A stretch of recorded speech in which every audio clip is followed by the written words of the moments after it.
to Josh Adams.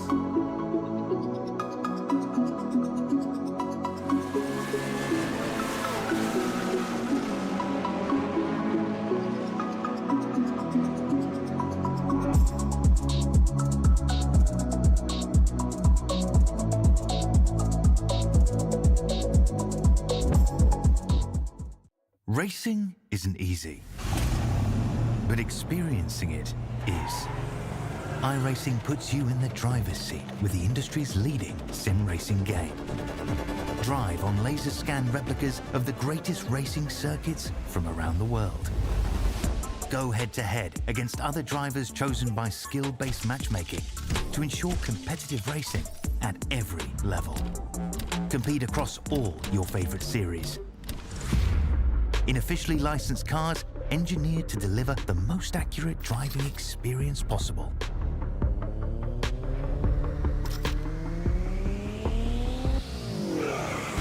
Join a race or host your own with players from across the globe.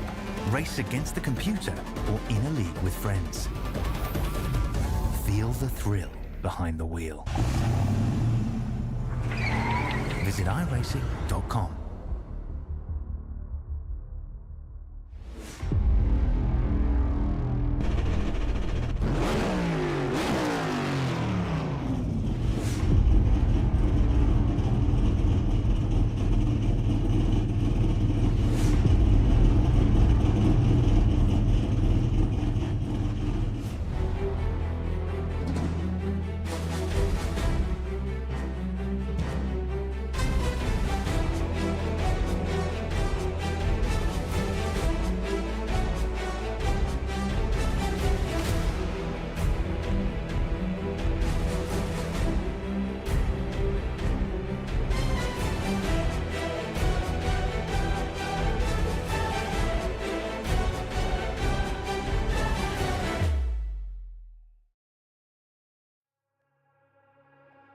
Welcome in, ladies and gentlemen, to the track Too Tough to Tame, this time for the Mystic Racing League and their Black Diamond Designs Truck Series here on VSPEED.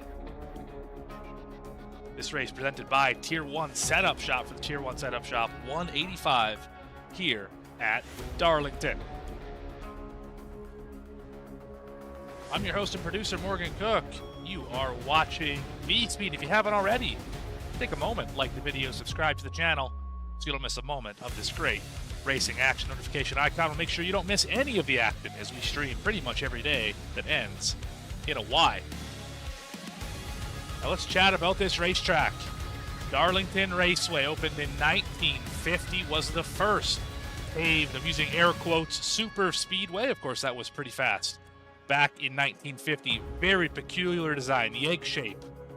There was a minnow pond involved that the landowner didn't want disturbed. That's why it has its unique characteristic.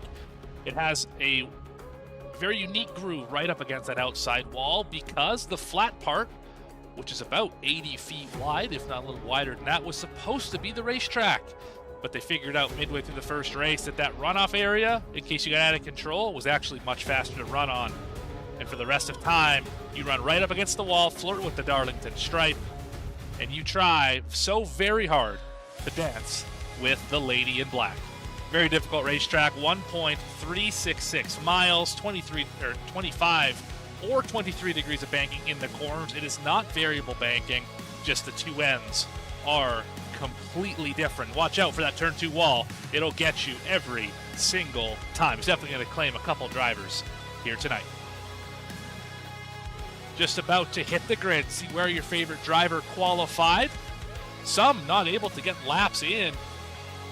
Not everyone's going to make the show here tonight, I don't believe. We'll find out here once we get down trackside and figure out where your favorite driver will start the race. So let's get right to it. Starting on the pole. None other than Jacob Cochran in the 84 machine. Wayne Eastwood will roll off in second. Andrew Shobin third. Curtis White starts in the 4th position. Your top 5, Christian Barnes. Adam Olson completes row number 3. Brad Nelson start in 7th in the 33 machine. Alex Pollock rolls off in the 8th spot. And your top 10 belongs to Gavin Hinson, hometown driver, and Zachary King in the number 1. 11th will be Justin Henry in the 85. Derek Jewett will start in 12th. 13th will be Ronnie Foster in the 6th. Michael Wade starts in 14th in the 3. 15th to be held by Isaac Brock in the 21 to start, and another hometown driver, Andy Berry, will roll off in the 16th spot. Row 9 belongs to Andrew Allen and Harold Tucker III, 17th and 18th. Your top 20, Aaron Espy and Caleb Hunt. 21st will be Joshua Gillen. 22nd will be Stephen Gill. 23rd, Justin Miller in the 95. Joshua Thornton in the 29 will start 24th. In your last row on the grid, John Ullman in the 34 in a very tight points battle right now with Zach White, who starts 26th. The drivers not making the show this evening, Anthony Cordray in the 14, Reggie Kime in the 9, Jared Knopfschneider in the 82, Alan Zukov in the 91, and Cody Giles not put a lap down. He will also not be starting in this race this evening. Drivers just starting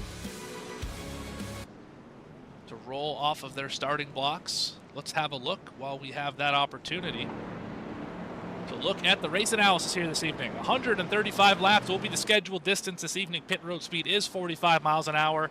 This might be the most difficult pit road to get onto. I fully expect at least 3 drivers to have issues getting on to that pit road just because of how difficult it is. It's way down on the bottom of the racetrack, and you got to travel about 95 feet to get all the way down there, and it is in the very tight turns 3 and 4. 4 tires available. You are going to want to use every single one of those. This is a tire cheese grater, if you will. Stages are going to be at laps number 40 and 80.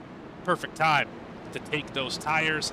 You can only go about 53 to 57 laps on fuel before you need to make a pit stop for that racing fuel. So definitely want to make sure that you time it all out properly. You don't need to pit for fuel in the first stages, but can you go without pitting for tires in the first stages? Those are the questions we're going to ask and answer here shortly. This is one of my absolute favorite racetracks. It has always put on great racing, and it really is the definition of a driver's racetrack. We're not up to speed yet, obviously, but even going at slower speeds, just you marvel at how this racetrack has to be driven. You can see the dark part of the racetrack where the pace truck is right now versus the light part of the racetrack where Jacob Cochran's truck is at the moment. You have to really diamond this corner all the way up against the wall, and then you drive all the way down, but don't touch this banking right here. You don't want to cross over that. You will spin almost every time. And don't hit that turn 2 wall. Such a difficult racetrack to get a hold of, to get a handle on. Lady in Black strikes when you least expect it. You have to respect this racetrack. And much like road courses, where we saw this 84 be quite proficient earlier in the season, you race the racetrack. The other drivers, they don't matter in this one. You race the racetrack, and you might, maybe, have a good day to show for it. Off of turn 4. Field is in Barney's hand, and we're racing at Darlington.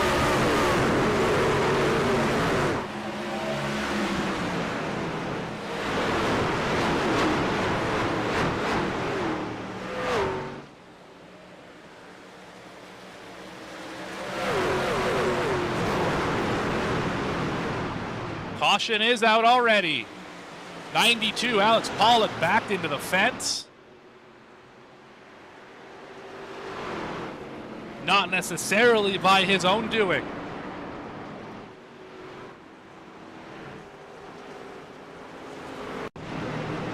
There you see he's a little bit on the outside there. He's got Brad Nelson to the inside. That's just a classic Darlington turn 2 exit off a restart. There's not much more you can do about it. Jewett's involved, does a pretty good job avoiding. Barry's in it a little bit. Oh, the 03. Stephen Gill caught up in that one as well. Let's go back a little further and let's watch it from the point of view of the 03 here.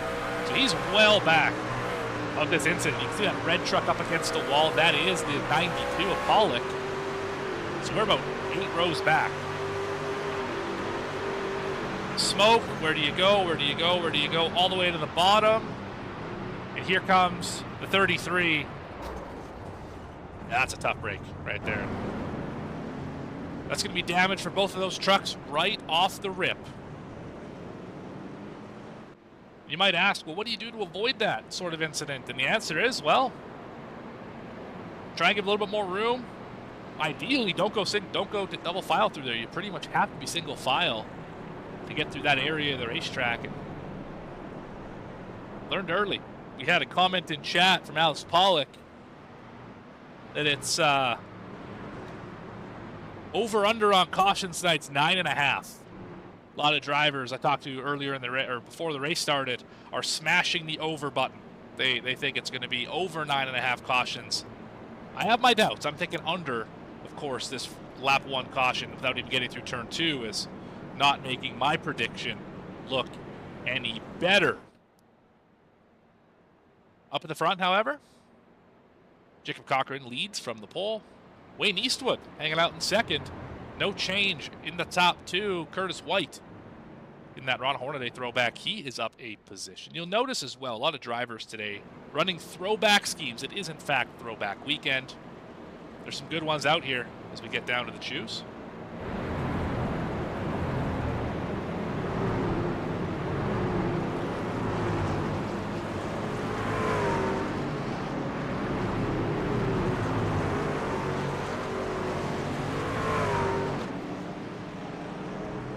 This is a racetrack where the choose is important, but less so the further back you get through the field. Because back there, you're not going to be able to clear someone into the corner. It just gets to be a bit of a difficult endeavor to be able to restart here further back. You get a checkup off the corner. There is nowhere to go. It is one lane is generous to say how much room there is off the exit of these corners, especially turn 2. This racetrack is just really, like I've said multiple times, there's nothing else like it. Anywhere in the world, really. This would be up there with your Nürburgring for narrow, high-speed racetracks, right? This is an oval, that's a road course, obviously, but that is really what you have to liken it to. It's just a racetrack all to itself. We're going to get this thing going again here. Cochran gets the launch. Away we go. Looks back through the field. He's going to get a good run off the corner. No problems for him. Too wide behind him, though. Little smoke. I think Isaac Brock may have caught the outside wall a little bit. I think it was actually the 85 who caught the wall. This end of the race. Oh, we got the 3 sideways. He's spinning. Michael Wade hard into the outside. Whoa, heavy contact here in front of the field. Oh, right in front of a driver who was not involved at all. Oh, man, that is a tough break. Loose on his own. Cold tires. Got him. Let's go back and have a look at it. So turn 3, a little different than turns 1 and 2. You can run all 3 lanes. Right up against the wall, right in the middle of those 2 seams, and right on the bottom. He chose to run a little bit higher, and Barry and Gill caught up in another accident. Oh, the 95 right into it after that car ping-ponged around a little bit. But let's have a look on board with Andy Barry, who is 2 for 2, or 0 for 2, depending how you want to look at it, to start this race. So here from on board the 25. Running pretty good, too. He's up in the top 15. 3 just breaks loose. Up into the fence. Not much you can do about it. Yeah, the only spot he could have avoided it was right up against the wall. Didn't expect that car to drop down as far as it did. Of course, bad news for Andy Barry in the front end of that machine. Drivers do have a faster pair tonight, although you're not going to want to use it on lap number 7, as this racetrack is so hard on trucks. You very well could make a mistake and just pound the outside wall at a turn 2 yourself and kill the truck. You don't want to have to use it for an accident. So that is where it gets very difficult. But Andrew Allen also involved in it, that 96 machine. 95 of Justin Miller involved in it. Yeah, heavy damage to those of the 95 machine. Just nowhere to go, and that happens here. It's a wide front stretch, but it's also a fairly narrow front stretch. If that makes any sense at all. Once you get down there, there's not a lot of grip. There's not really much you can do once you leave the racing surface. There's no grass here, thank goodness, but it's still dirty, gritty, hard to make your truck do anything that you want it to down off of, or basically below this dotted hash mark. It's really difficult to do anything down on that part of the racetrack. Well, we are 8 laps in, 2 cautions into this one. Cochran leads Eastwood, White, Shobe, Holston, and Hinson. That's your top 6. Barnes, Isaac, Brock, Justin Hendrick, Caleb Hunt are the top 10. Should be hitting the choose this time by. Let's go up to Barney in his perch and see where your favorite driver is going to choose on this restart. So I mentioned a little bit before that I never really know where to choose here, inside or outside. And the reason for that, the inside, if you can get the jump, you can sometimes get the outside guy to lift. And that'll obviously be very beneficial for you making the corner. The problem with the inside is that if there's someone to your outside, it is very difficult to have enough momentum to beat them through the center of the corner. The benefit of the inside is, like we saw earlier with the 92 on the first lap of the race, if you happen to be caught on the outside and the driver on the bottom slips, it's the guy on the outside that pays the price, not the guy on the inside. So those are the risks you have to take. But once you get into turn 3, all bets are off. The best line is going to change throughout the run. So it really doesn't matter which one you pick once you get to turn 3, but you got to get there first. Field in the hands of Jacob Cochran and Wayne Eastwood as they thunder across the start-finish line and sail off into turn number 1.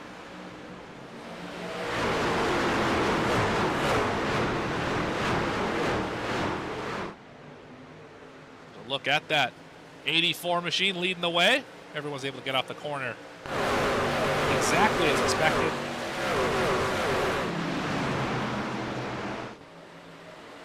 First time we've seen racing down in turns 3 and 4 tonight without a caution. Everyone gets off that corner as well. Single file out and just bide your time. That's all you can ask for at this racetrack.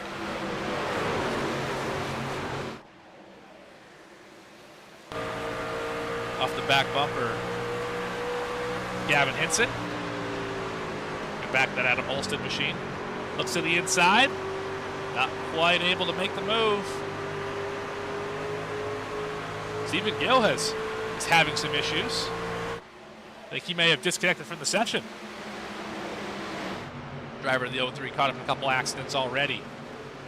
King and Foster. Oh, Foster gets in the fence in the middle of 1 and 2. Such an easy problem to have. Is let's ride on board with your leader. And then let's compare it to what's happening back in, say, 15th.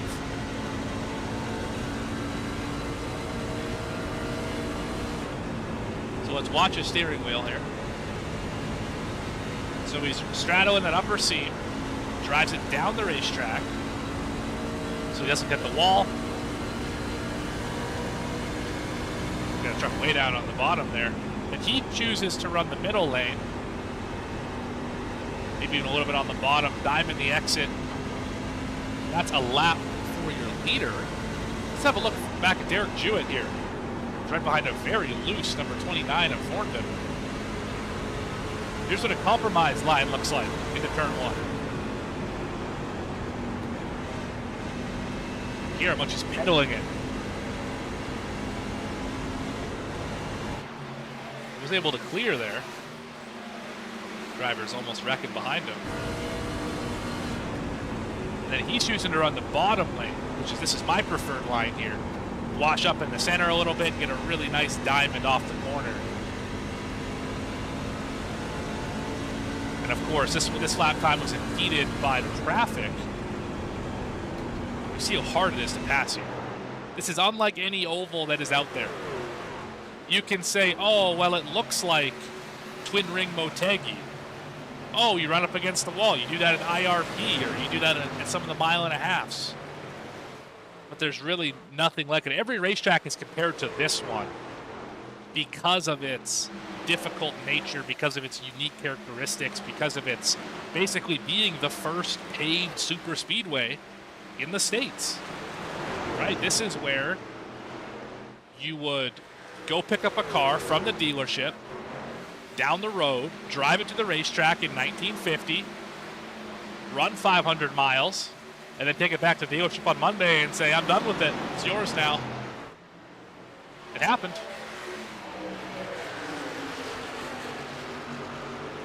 Zachary King running in the 8th position. Really using that low line to de-wedge the truck as they dive into the corner. Same thing on the exit. Gets a really good run off. Oh, he pounds the fence. A little too good of a run off the corner. That may hurt the number 1 machine. We're going to see here off the corner what that truck looks like on the right side. I think it's going to be okay. Yes, it is. This truck is just fine. A few drivers really starting to have issues. Holston's got problems. Big problems for the 8.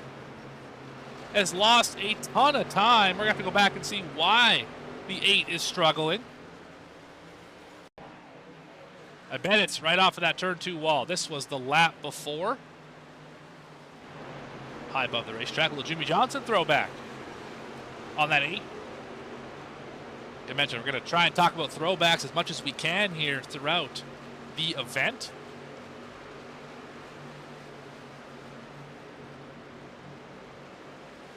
This is the 8 of Cochran, who was running up in the top 5. Yeah, he pounded the fence. That is going to kill that truck. Fast repair will have to be used here.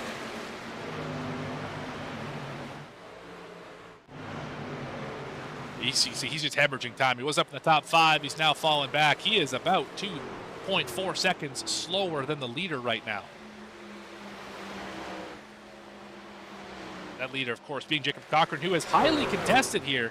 This top 3 has not separated themselves from 4th by a large margin. You can see back to Gavin Hinson. So we had Dick Trickle. I'm not sure if the 74 is a throwback. If it is, I'm not familiar with it. Ron Hornaday in 3rd. And then Tony Stewart running in 4th. That's what we have for throwbacks here. And technically another Tony Stewart throwback back in the 5th position. So definitely curious. A lot of Stewart fans, it seems, in this series, but right now it's Dick Trickle that leads them all. The greatest short track racer to ever live is what I was told before this race started.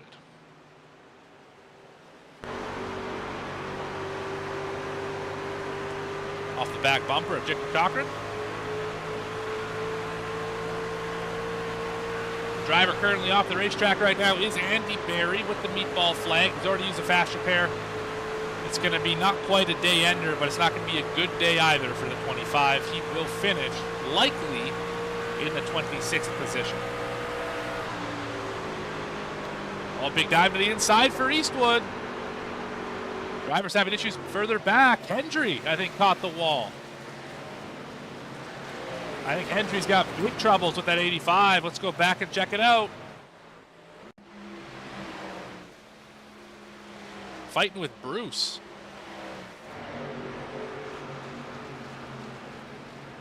Oh, 21 got into his door. He couldn't, and he got him again. He got him 3 times, almost. Wasn't actually, that definitely could have been a lot worse. Great save by the 85. That is going to really frustrate him.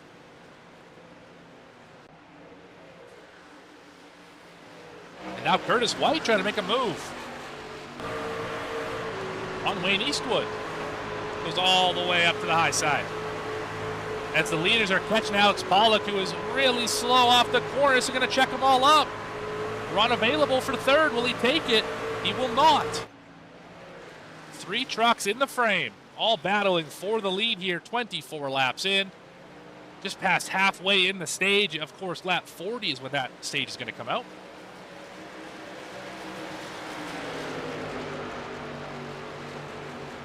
.310 separating 3 trucks.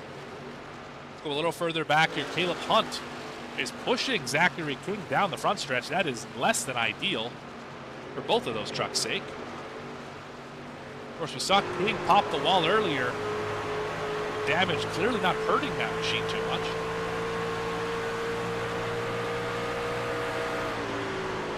As I believe Caleb Hunt has an attempt at a Carl Edwards throwback, although not the greatest of attempts. So he does have Tier 1 setup shops on the side of that thing. Sponsor for the race. Doesn't quite fit on the hood, but close enough. A little further back, Isaac Brock continues to fall through the field, as does the 85 of Justin Hendry. Yeah, John Ullman sandwiched in between them. Ullman in a points battle as well. Oh, a few drivers hit the fence off the corner. That is the struggle at this racetrack, is just don't try and push it. It doesn't help anything. Oh, there goes the 85 is loose again. Oh, great save. That probably should have been a caution. They somehow keep it pointed in the right direction. Here comes Andrew Allen in the 96. He knows how to race the racetrack. Oh, there's a wreck in front of him. It's Caleb Hunt is around. Oh my goodness, great job avoiding that. I did not see him. I saw the odd line, and my goodness. Let's go back and see what happened to the 78. Side by side, that is not a good idea. Yeah, that was never going to work. There was no chance that was going to work for either of those drivers. Let's go back and look at it from another angle. This is the lap before. Hunt is clearly faster than the 1. We've also seen the 1 in the wall a couple times here. That's Zachary King. Hunt in the 78. So King gets a bad run off the corner, catches the wall. This is off of turn 4, I believe. It is. Down into 1. Really hard to go double wide here. But if you're going to go double wide as the inside driver, you got to adjust your line. You can't run like there's nobody out there. The 1 probably should have lifted, but the 78 should have given more room. Absolutely. And now there are 2 trucks that are sideways with varying levels of damage. Going to be a shootout at the end of the stage.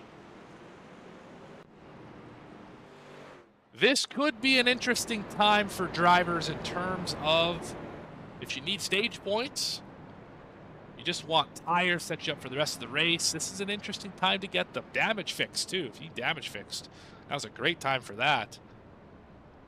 Looks like Adam Holston will lead him in from 17th. There he is. The rest of the field going to stay out. Derek Jewett, Justin Miller have already been on pit road about 8 laps ago.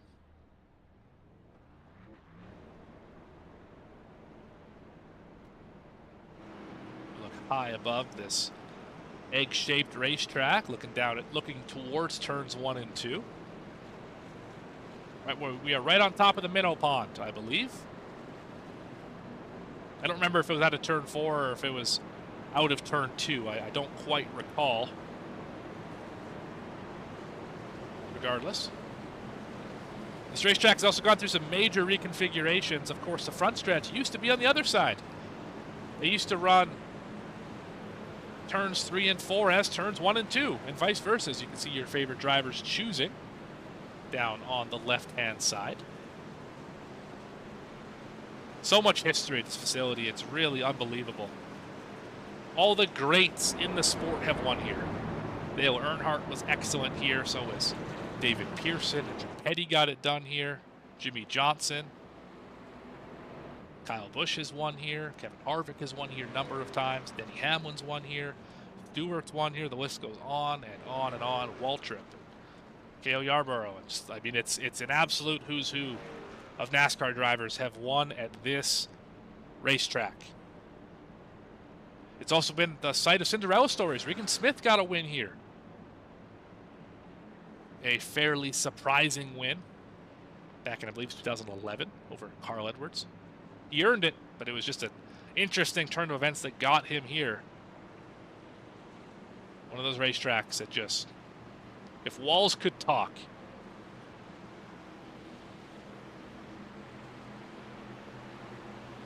Off a turn 4, we're going to let these trucks do the talking. Is back into the restart zone on the loud pedal again. Barney waves the flag. They race off in turn number 1. Clear for the top 4. The battle is on for Shob and Barnes, side by side. Shob is loose. He's going to clear the corner. Michael Wade loses some spots. He got in trouble. Joshua Gillen as well was on the 10. Run very, very well last week at Daytona, not having the same fate here tonight. And I imagine that's a Tony Stewart throwback, Jurassic Park throwback. We got some drivers here. Wade, Andrew Allen. Allen's going to put them all almost in the wall. They're still dooring each other. I don't like this off the corner. This isn't going to work. They sort it out just barely. Oh, into the wall is Thornton in that bright yellow machine, top of the screen. He's going to lose a couple spots. SP's under fire as well in a Hornaday throwback. One of 2. I think 1996, I was told. Maybe 98. I don't quite remember Hornaday throwbacks. He's right in front of Harold Tucker III. Not even at 100 laps to go yet. This racetrack may not be terribly long in length, but the time it takes to get around this facility is surprisingly long. You run about the same speed as a mile and a half, a little faster than a mile and a half, but it's also 2/10. Oh. Interesting read on that one by Holston. It's just under 2/10 of a mile smaller as we have the 1 machine absolutely wadded up, which makes these races take a long, long time.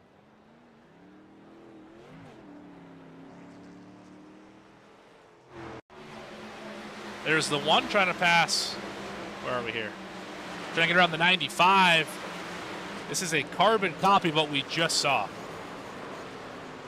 Yeah, again, another move that was just never going to work. I mean, he tried to ship it in there, forgot that these trucks just don't turn. That's just such a bad spot to be side by side in the first place.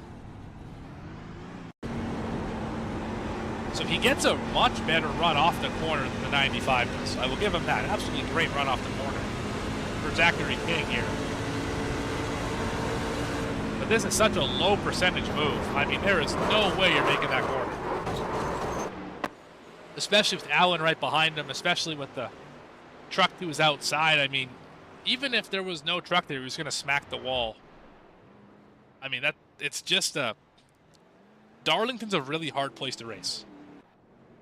And I mean that with sincerity. It is such a difficult racetrack to get a handle of. You want to think that you can hustle it. You want to think that you can push the truck and you can race guys side by side and you can make moves happen. It's just not the place. It's not the place for that. This is a bide your time, wait for mistakes, and race the racetrack kind of event. And a lot of drivers, I think, are going to have to change the way they approach these races if they're going to be able to get through this one, finish it at all in that matter. We've already got 1 out of the race. That's Andy Berry. Stephen Gill's been on pit road for the last 7 or 8 minutes. And a bunch of other drivers who are fixing some fairly heavy damage, including a driver I expect to see down pit road at the stage would be Michael Wade, who's caught the wall a couple times. Brad Nelson's been on pit road for a while, as is Caleb Hunt, Joshua Gillen, Zach White. I mean, there are a lot of drivers here who are having issues. That's part of the racetrack. It's just the way it is.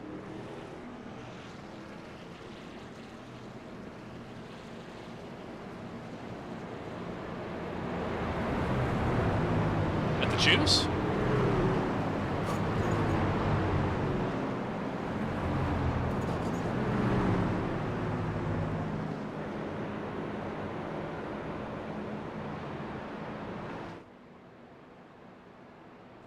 Drivers doubled up again. Front row has not changed.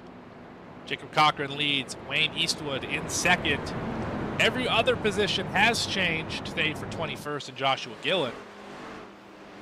Christian Barnes, Gavin Hinson up 2 and 5 respectively. Derek Jewett has gained 7 after early incident. Shobe is down 3. Espy's up 12. Tucker's up 10. Brock is up 6, and Ullman is up 15 positions, the biggest mover of the race, and it is not particularly close.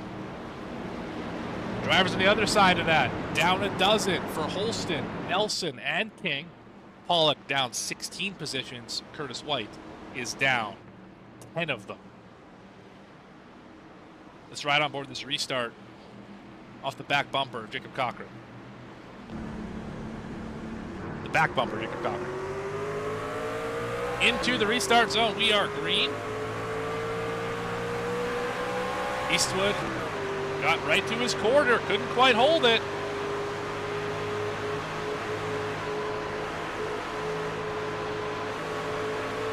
Loose moment, you can see, there goes Hinson. Dives to the inside. That 39 machine pounced as soon as the 74 was weak. The first time we've seen it all night. And Hinson looks like he may get this done into turn number 1. He's got the preferred line. He's going to back it up. He's seen the accidents that have happened. He knows what to do. Jewett chooses not to force the issue on Christian Barnes. That could have been a bad incident as well. We got drivers a little sideways further back. 2 wide into 3 is going to be okay. Can't go 3 wide though.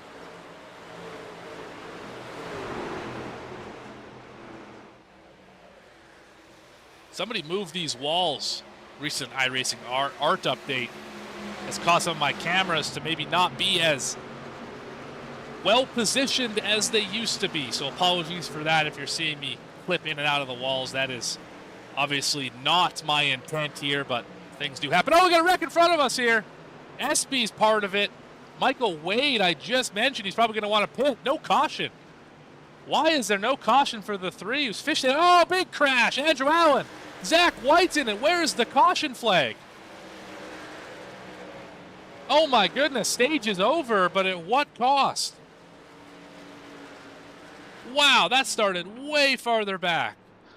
Oh my goodness.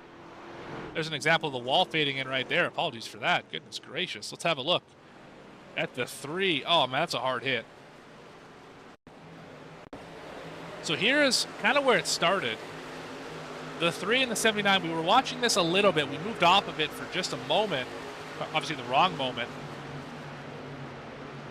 Dives into the corner, catches up to Espy, and then tries to go underneath them and just, doesn't give him enough room. Espy gets in front of him, and the 3 just spins and is still spinning. Trying to keep it down below the racetrack. Andrew Allen gets involved, and Zach White gives him a massive shot. Oh man, what a hit. Let's go back and ride on board here with the 77, because that was a big one.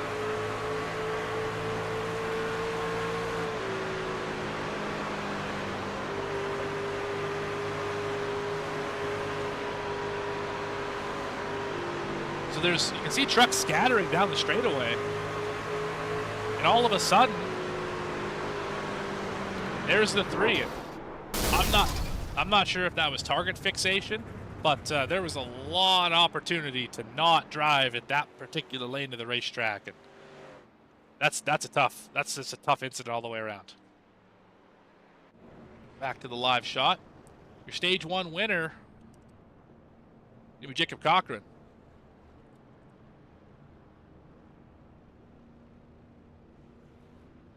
There we go. 5 cautions, 1 lead change in the first 40 laps. Of course, one of those is going to be the stage. There is your stage 1 winner. Let's see if he wants to have a quick chat with us. Jacob Cochran, Morgan up at the VSPEED booth. You got a copy? Yes, sir. Well, stage 1 winner. Got a good chance of practicing those restarts here today. What's it going to take to continue to lead a lot of these laps tonight? I think step 1 is keeping it out of the wall. I think that's what we need to do, and then just manage our tires, manage the equipment. you know, and get to the end. I feel like we got pretty good speed, but you know, we get some green flag runs here. We'll find out. Absolutely. And so the next stage here is going to be a little under 40 laps, should be 35 or so. You think in one set of tires to the end, you're going to split it in half. What's the strategy call from your seat as a crew chief / driver? Well, I haven't thought ahead that far. I don't know. We're just gonna have to kind of play it and see how it happens. I think what we're gonna do is try to. I mean, in an ideal world, one stop it in the middle, close to the middle. But you know, we get some cautions that may throw wrench into everything. So we'll see what happens. Understood. Well, we still got you up here. Any thanks or shout outs? Anyone want to shout out here while we got you up here? Obviously, you guys and you, Morgan, and VSPEED, and all them good guys, and my team, Aaron SB Racing. Gonna try to put this thing in victory lane. Awesome. Good luck the rest of the way. Thank you, bud. That is your Stage 1 winner, Jacob Cochran.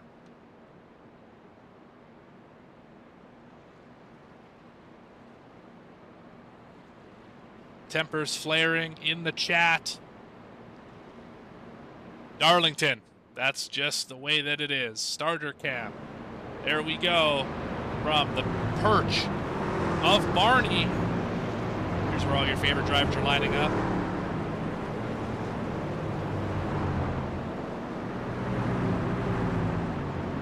Appreciate all of you in the chat.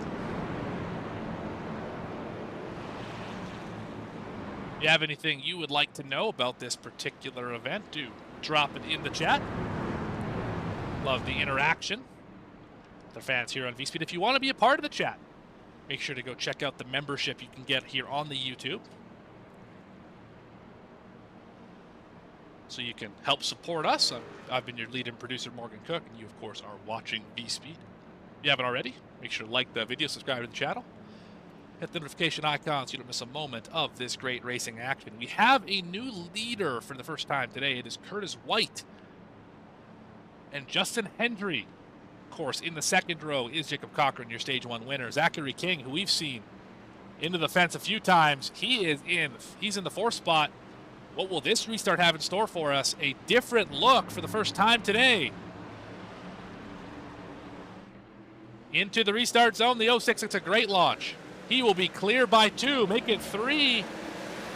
No pressure from behind. And Cochran should be able to clear. Yes, he does. Oh, spinner. Not quite. The 27 went for a wild ride.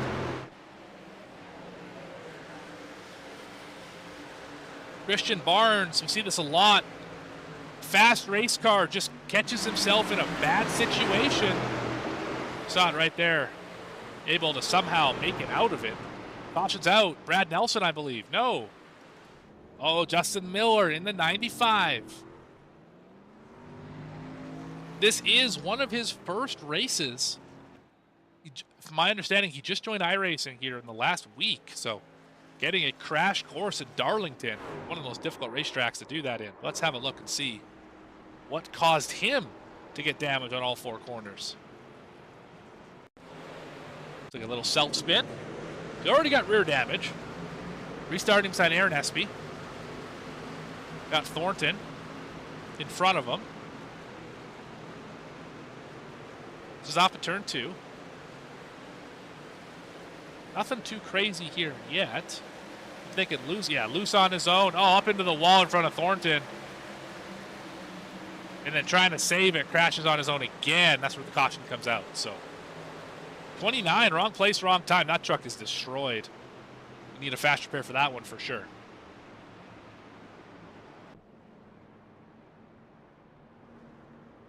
Fender's back on it, but hood's a little wrinkled, and you want all the grip you can get at this racetrack. It is not one that you want to roll around with damage at. It is a frustrating endeavor trying to do that. So 48 laps in. Race recap for you. This is our 6th caution of the day. 1 lead change. It is when Curtis White took the lead from Jacob Cochran under caution. There is your leader. Running a Hornaday throwback. Curtis White. look at the weather here as well. 83 degrees track temp should be cool. Should note that practice was about, not 100, that's a little aggressive, was about 40 to 50 degrees hotter than this. So drivers definitely getting a different taste of how this racetrack drives. A lot more grip now, not to say that there was much grip to start with. So we come to the choose once again.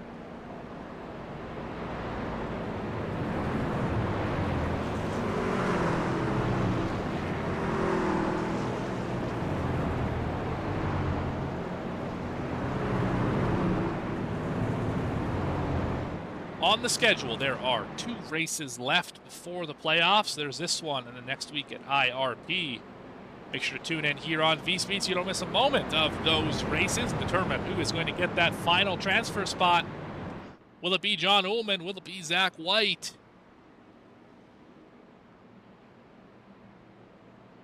Those are the questions we are here to answer.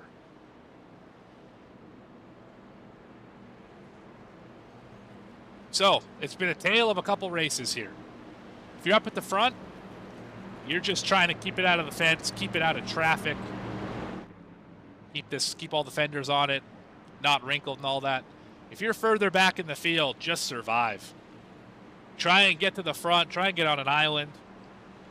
Strategy your way to the front, do something different. You do not want to be in that hornet's nest where we've seen so many drivers have issues all day long. Green flag is out again. So far, so good. Into 1.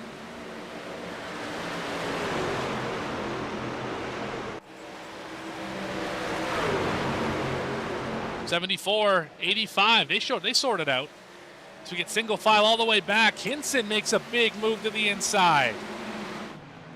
The 39 hometown driver really showing this is a racetrack. He understands how to drive.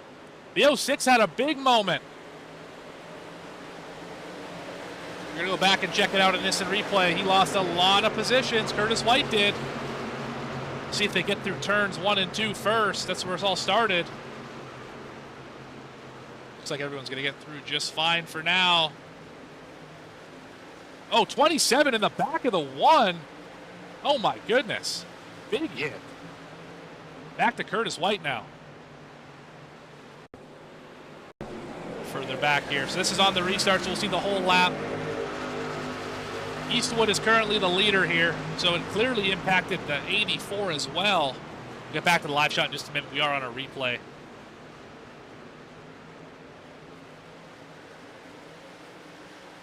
So the 06 getting chased down by the 84 here. Oh, and here comes the 74. Tails it off into the corner and tags him. Yeah, that's got to be frustrating if you're the leader. New tires and all, but goodness gracious. Back here to the live shot. He's back to 8th now. Is Curtis White. Shobe right behind him. Hunt's in the wall down the front stretch. The 01, we saw him get massive contact with that outside wall. He got some big-time help. Here's Gill and Hunt. Able to get it off the corner safely. And Gavin Hinson is chasing down Jacob Cochran for 2nd. This has been the fastest truck on the racetrack the last couple of laps. See what the 39's doing.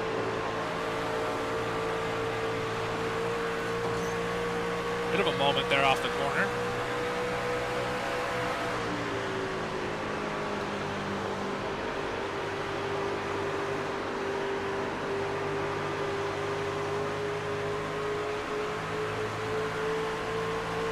Able to maintain that 0.2 of a second gap as the leader slowly starts to pull away.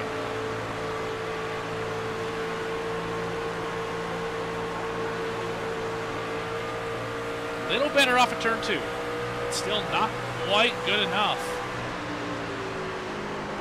Really dives it into the corner there. Will this hurt on the long run? That's the question we're asking ourselves. Got to get to a long run first, though. Top 4 separated themselves. Eastwood, Cochran, Hinson, and Jewett. Isaac Brock back in the 21, a ways behind this group, about 2.5 seconds. Then it's another 6/10 back to John Ullman. Curtis White right behind him was the leader till he got a little bit of help, a lot of help into turn 3. Ronnie Foster hanging out in 6th, having an excellent run. Andrew Schob, sorry, in 8th. Schob is 9th, and Christian Barnes is in the 10th position after giving a big shot to Zachary King, who is falling like a rock right now. He's going to fall a little further here as he's got to the inside. There's that bright yellow machine. Joshua Thornton. Thornton's on the fence hard into 1, into middle of 1 and 2 as well. Ronnie Foster just had a moment. He spun around, no caution.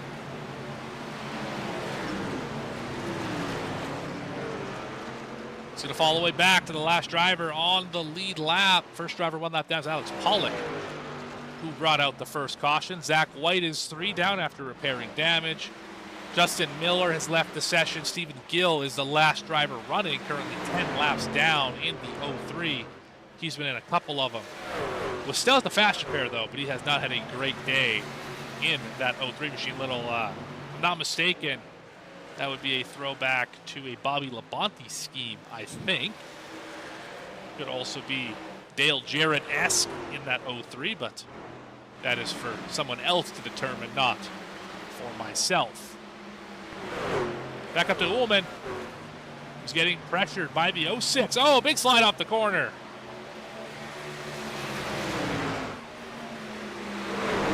Out into 3.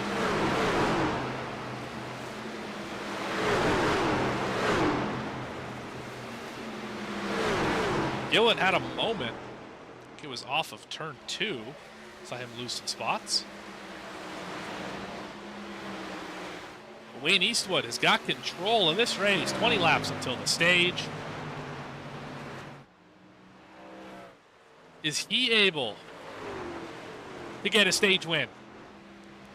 Would be the first for him on a VSPEED show here in the Mystic Racing League Black Diamond Design Truck Series. Good battle here. 21 and the 34. This is for 5th. Few of them in the wall.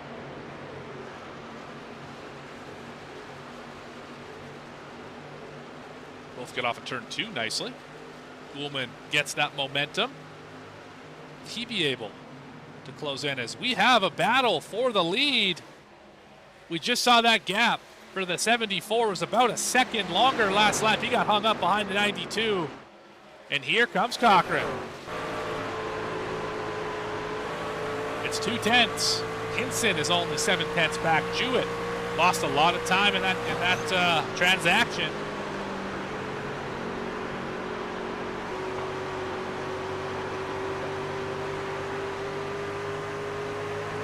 It's the gap. Growing ever so slightly down the front stretch.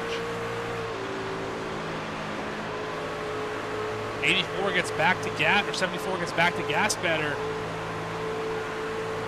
84 off of 2. Ties it up.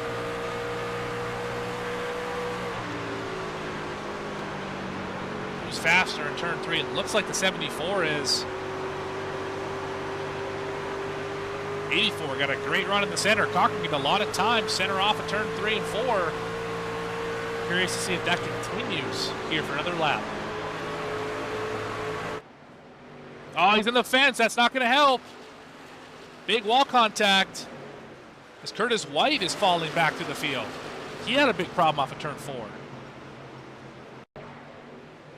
Fighting with Ullman and the 21. Trying to go 3 wide into 3. This is not a good idea. Down to 2 wide. He's had problems here before. He got some help. Oh, Ullman gives him some more help. Oh, a lot of help. Oh, man. Wow.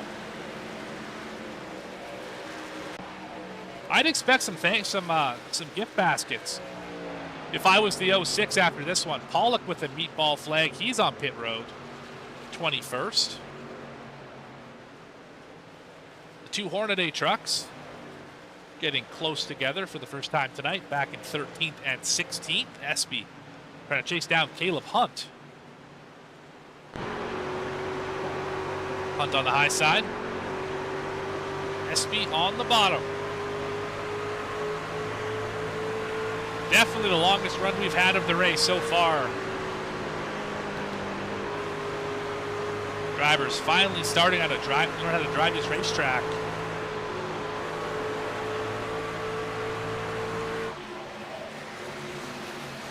As your top two have separated themselves. Cochran is all over the back bumper at Eastwood. Looks down low on the exit of turn 2. Got close to the wall, didn't touch it.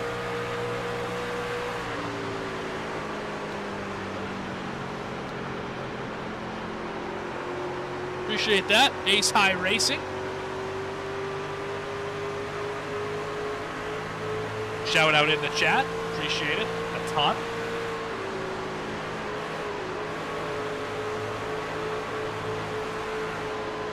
Still an excellent battle here.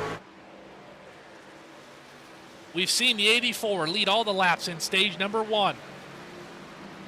Had a series of short runs to contend with, restarts, was able to time them all perfectly. Had really no competition in terms of trying to get past. This is the first time we've seen a real battle for the lead today. It didn't involve contact.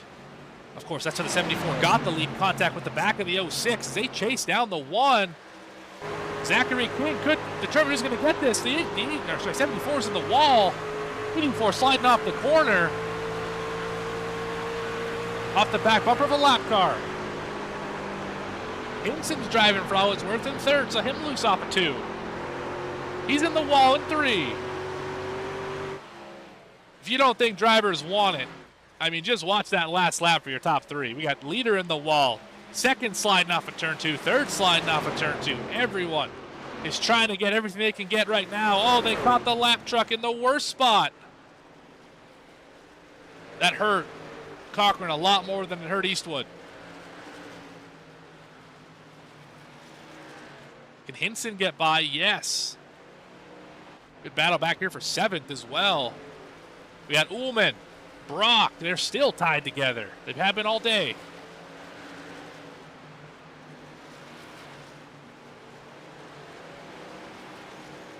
Flirting with the high line, trying to run that. Such preferred Darlington line in turns 3 and 4. We want to get right up against it. Almost make the right rear touch it, but not suck you into that wall. It's Hendry, I think, caught a piece of the wall.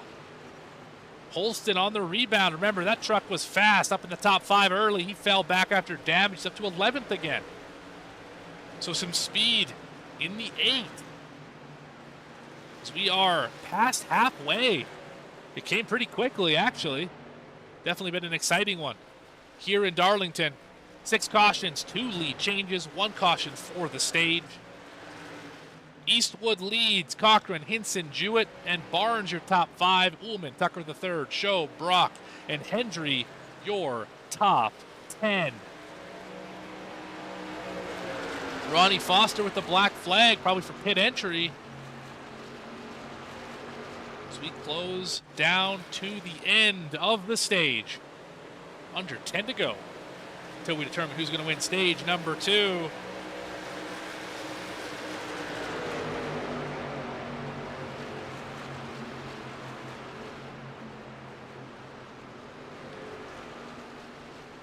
Can the 06 get around Caleb Hunt? They got a pile of drivers lined up in front of them. All the way back to John Ullman holding this group up. Oh, 21's in the wall pretty hard in front of him. Isaac Brock. Oh, Brock's hard into the wall now. That thing is destroyed in front of traffic.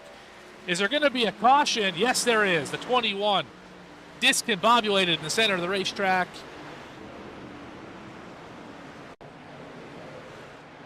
So we saw him up battling with Ullman and Tucker.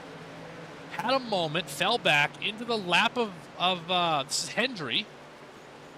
Gets a little tight in the center, comes back down in front of the 85, can't save it, hard into the wall. Flipped by the 33, and then just that truck is just mangled in the middle of the straightaway. Let's have a look at it from the onboard.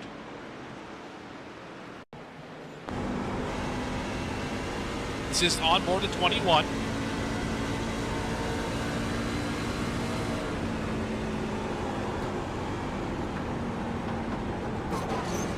See how tight that truck is. Just will not turn. Little help. Boom. Right front suspension ripped off at 33. He's got heavy damage too. That's Brad Nelson.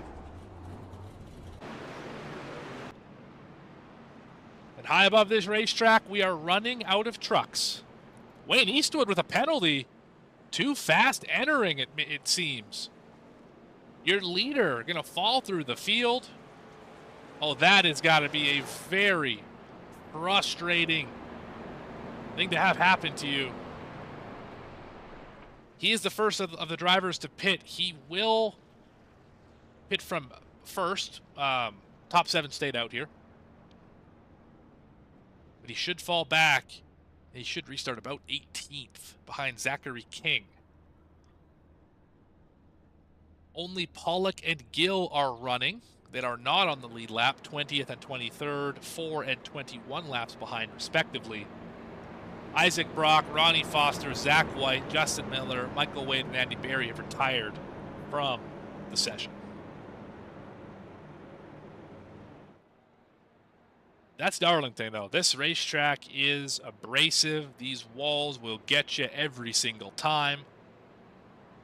It's such a mentally draining racetrack. You don't think about it when you come in to drive this racetrack. You think, oh, I just got to be smart. Just have to not push it too hard. Don't wreck. Don't do anything crazy like that. Just be patient. And yet every time, this place sucks you in to try and go a little bit faster than you did last time. Drive it a little bit deeper into the corner than you did last time. Oh, it worked.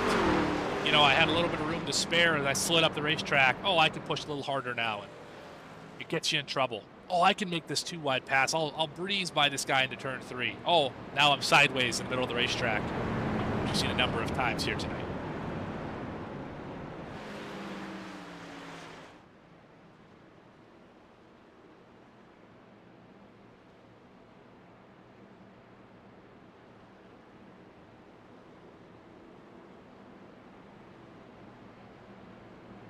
Reset this. Lap 77. It's going to be a shootout to the stage at lap number 80. Will Cochran go 2 for 2? Can Gavin Hinson get a stage at the hometown track? Or does Jewett, Shobe, Ullman, Thornton, Tucker, Hunt, White, or SPF? Something to say about it.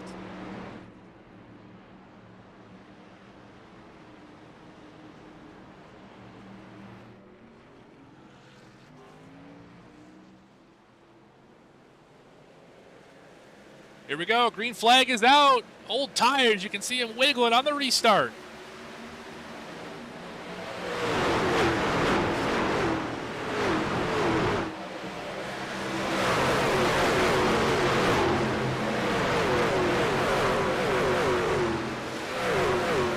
We're all going to get through. Okay.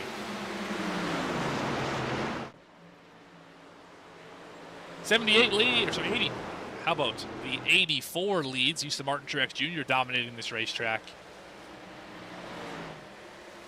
Cochran leads. Jewett in second. Hinson falls back to third, but it's Caleb Hunt in fourth, who's got a gaggle behind him. Trying to get around Hinson. New tires on the 78.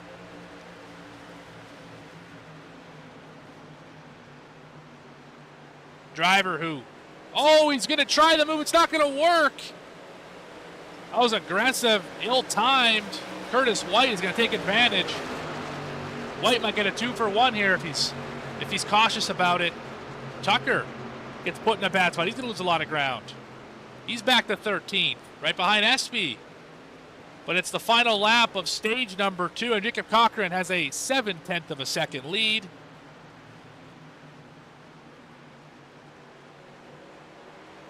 And your stage 2 winner is the same driver as your stage 1 winner. Jacob Cochran going to sweep him here in Darlington. Your top 10, Cochran, Jewett, White, Hunt, Shobe, Hinson, Thornton, Ullman, Holston, and Brad Nelson with a rebound. Those are your top 10 here.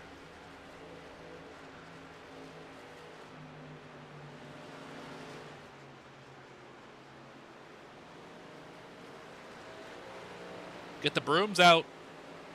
You got them both. Now is where it gets exciting. And I'll tell you why. Let's go back to our race analysis.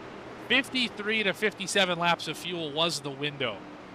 Look up at that timing pylon, you're going to see, hey, we have about 50 to 53 laps of this race left. Okay. So you can make it, if you pit here, you can make it to the end more than likely, especially if there's a caution. You'll make it to the end really with no problems. Awesome. What about tires? Do you take tires in the middle of the stage? Do you pit halfway? Cochran hadn't thought about it yet. I bet the team's thinking about it now as we have traversed over that halfway point. Crossed over stages 1 and 2. Now it's time to figure out, how do we go win this race? Top 18 on the lead lap. Alex Pollock should get his lap back. We'll go from 4 down to 3 down. In 19th, only Stephen Gill is still racing. He has been on pit road for about 11 minutes. I don't know if he's actually in this race still. The truck has not left the racetrack, unlike the rest of 20th through 26th. Curtis White is going to stay out on the racing surface. Brad Nelson, Justin Hendry, Wayne Eastwood, and Joshua Gillen stay out. Caleb Hunt, the first off of the pit lane with a fuel-only stop. I don't know about that. Hunt, Holston, Espy with fuel only. So is Barnes. Must be not enough tires left on these trucks to be able to make that work. Hunt has already pit 5 times to repair damage and such. Holston has hit half a dozen times here. Curious to see what this looks like. This will be an interesting one. Choosing this time, I believe. Yes, 06 to the bottom. Nelson to the top. Maybe we aren't choosing here. I don't think we're choosing here. Good habit to get into, though, is have drivers do the choose. We are going to take a quick step aside. But you're not going to miss a second of anything. We're going to go side by side with Juicy Spider. Be back right after this.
Spider for that side-by-side, allowing us to stay here at the racetrack while we pay a little bit of bills here on the VSPEED side. And as we begin stage number 3, it would be a great disservice if I did not remind all of you sitting at home, watch this on your TV, your mobile phone, your computer, your tablet, whatever device you're watching on, maybe even your fridge. I think they can do that now. Make sure to like and subscribe, like the video, subscribe to the channel. Hit that notification icon so you don't miss a moment of the racing action here, the Mystic Racing League, this Black Diamond Designs Truck Series exclusive here on VSPEED, at least for this half of the season. Make sure to check it out where you can. These streams, of course, recorded for your viewing pleasure here on YouTube. No drivers like to go back and watch them the next day. I've been your lead and producer, Morgan Cook, and we are about to get racing again here at the Lady in Black, the track too tough to tame. Darlington not Super Speedway, just Darlington Speedway. How about 06, leader again. Second time of the day. We've seen Curtis White be the leader into turn 1. The driver I have my eye on, obviously your stage 1 and 2 winner. How does Jacob Cochran navigate with this traffic? Slightly fresher tires, but Caleb Hunt, truck with the gray rear end in front of him, is the first driver on these new tires.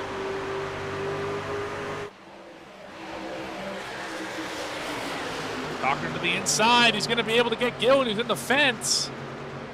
Polston's going to follow him all the way through. Eastwood. Saw him speed. He is cycled out to the lead here, not to the lead, up to the front back. Two drivers caught the wall. Joshua Gillen again struggling in the 10. Had a rough day so far.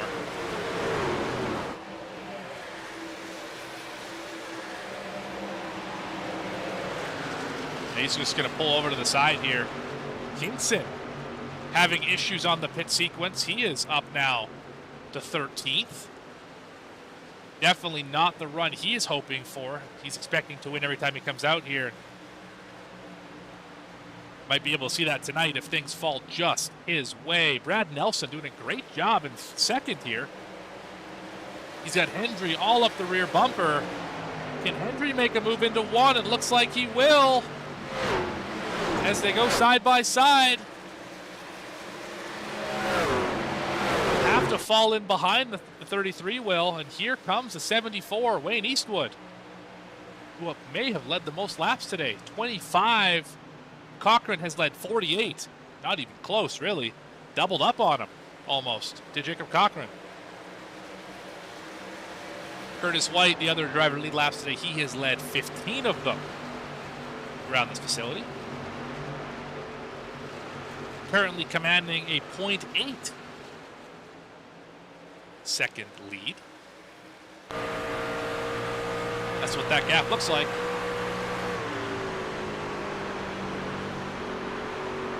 But Hendry is flying right now.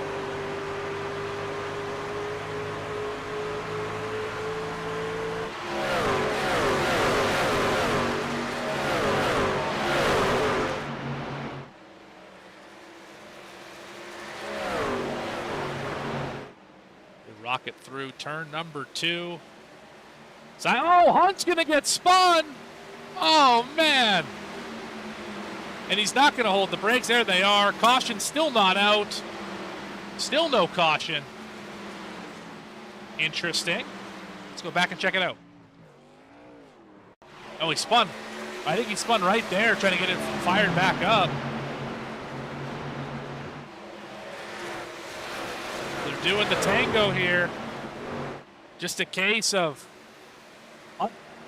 turned it down off the corner right into the path of the 84. Still trying to get it back to pit road. He missed pit road here, as Hinson is scrapping and clawing here with Espy. This is for 10th. Espy's in the fence. He slides up a little bit. Hunt still creeping around the bottom of the racetrack. Not sure what's wrong, other than he's got some rear end damage with that 78 machine. Took him a full lap to get it wound back up. Hinson in 10th. Found himself a lot of this race up in the top 3.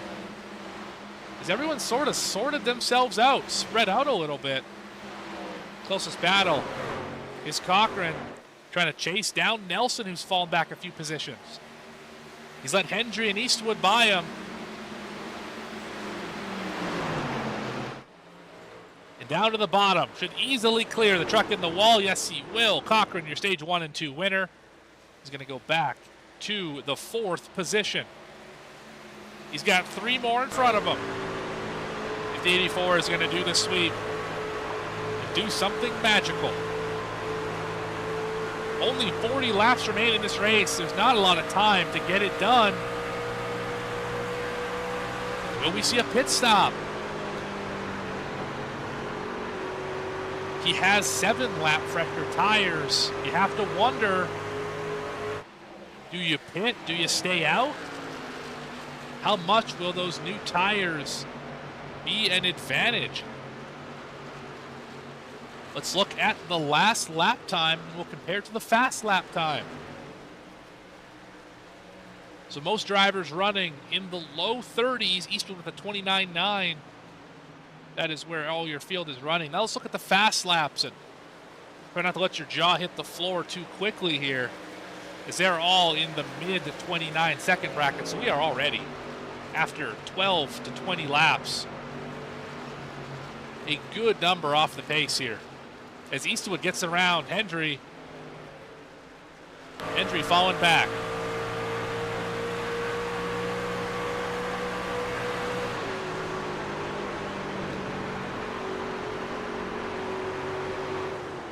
Brad Nelson got passed by a number of drivers here. That truck not handling well. Again, he is in a sea of fresher tires, and he's the only one on the old one.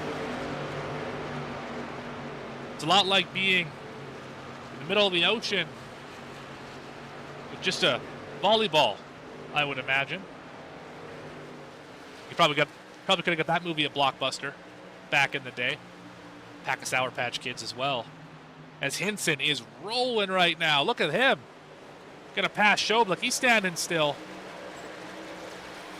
You get around Nelson by the time they get into turn number 1. Oh, gonna door him a little bit in the middle of the corner.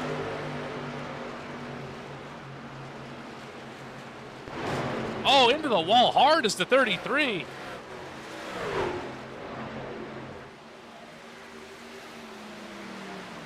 Around goes Hinson into 8th position.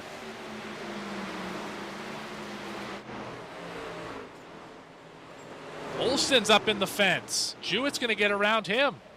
This is the battle for 5th.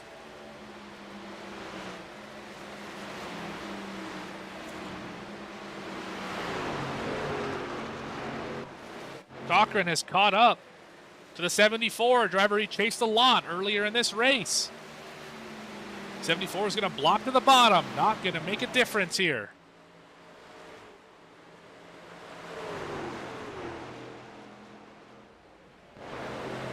As they sail off into turn number 1. 84 got alongside. He's going to clear.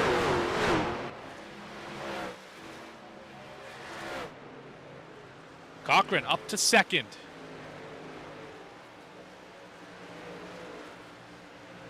He's got 2 seconds to go to chase down Curtis White. He's got 35 laps to do it.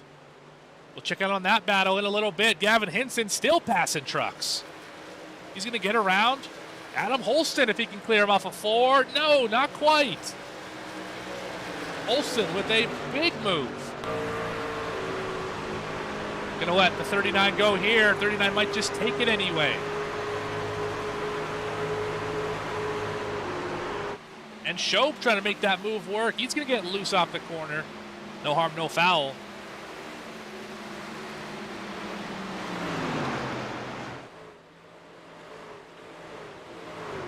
This is the closest battle on the racetrack, unless you count the one right behind him. Nelson and Harold Tucker III. This is the battle for 10th.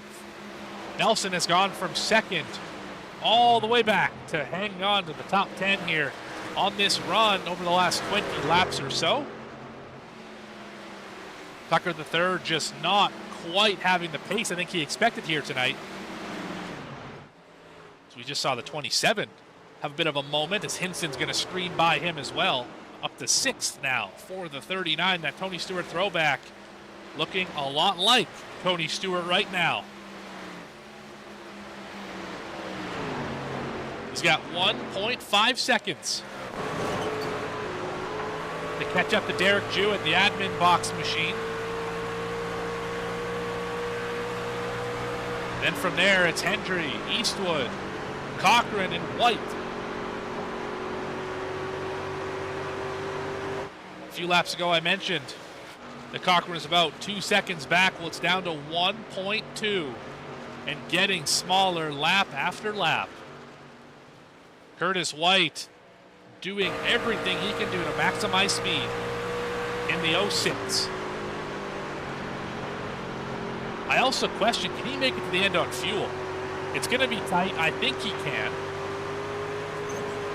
The wall contact there off the corner, but the lead's down to 1.1.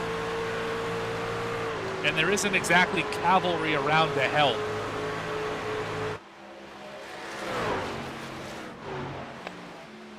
The next closest driver behind that Dick Trickle machine is 2.5 back.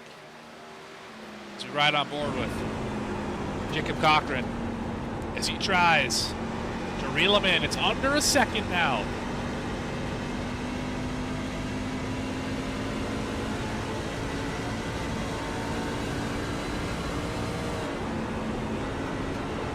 The laps don't have to be perfect. They just can't be bad. Little wall contact there.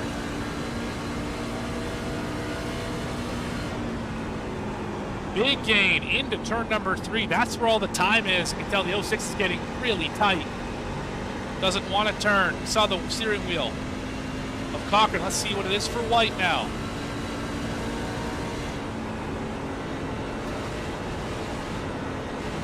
Yeah, a lot of wheel in it. Can't get it to rotate. We also might catch lap traffic by the end of this run. Yeah, he is really struggling into the corner. You can see he loses a lot of time as soon as he tries to get that thing to turn into the corner, maybe a little bit free even for the 06. Has a bit of a wiggle back to the right. While we were watching that, we just saw Christian Barnes get passed by Show. And now he's got a 78.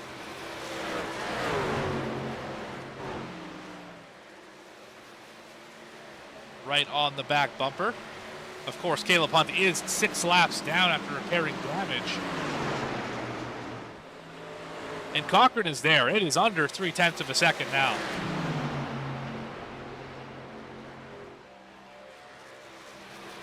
.25 laps remaining here in Darlington. Oh, big slide off the corner. We're driving it for all it's worth.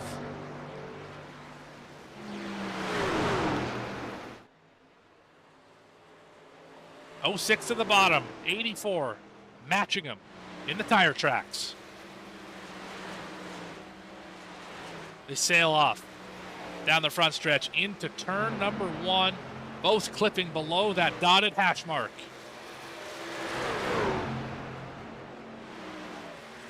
This is where Darlington gets its most difficult. If you're second, you just chase down from 2 seconds back and past 6 cars to get all the way to the back bumper of the 06. Now the hardest part is passing the truck with the clean air. Where do you go? It's a 1-groove racetrack.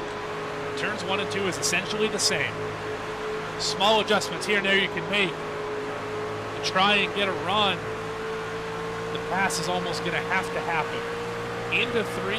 Or be set up coming out of turn number 4. There it is into turn 3. 84 can't quite get there, but it's close. Positive momentum, not going to be enough this time.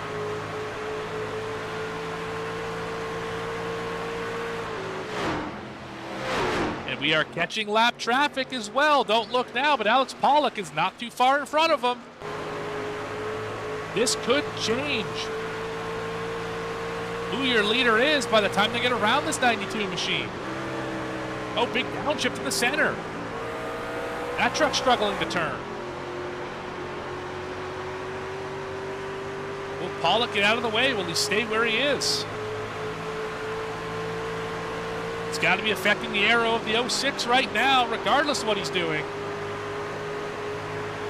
This is Cochran's chance. He's going to be slow off the corner. He's going to get out of the way. That was an opportunity for the 84. Didn't quite have enough to take advantage of it. We still have 20 laps remaining.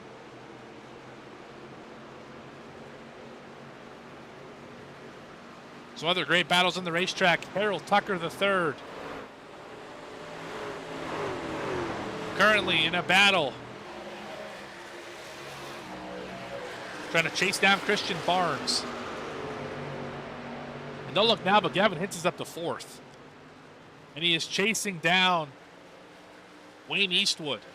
He's trying to anyway. We're at the point now where the tires have about evened out. And Cochran is there. It is not over yet. Not by a long shot. Can the 84 find a place? Or will the 06 have enough? The tires have worn out. No, none of these drivers are going to pit. At this point in the race, that has sailed. It's all about now. Do you have enough in the tank, in the metaphorical tank, to be able to go out there and get this position? Whether you're the leader or you're back here in 6th and you're Derek Jewett trying to chase down Andrew Schob.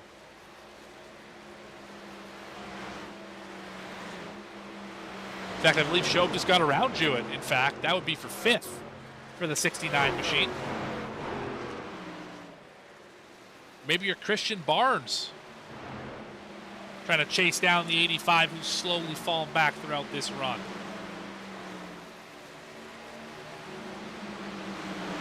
Hendry has just gotten past. He's going to go down to pit road. 85 decides now it's a good time for tires. I don't like the call. I don't think it makes a lot of sense. If a caution comes out, maybe. That's an aggressive move to make at this point of the race. White continues to lead. He is now led.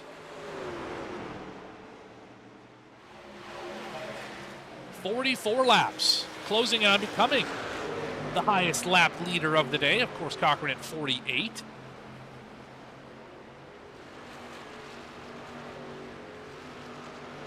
Going to be under 20. We are under 20 laps remaining in this race. Far from over.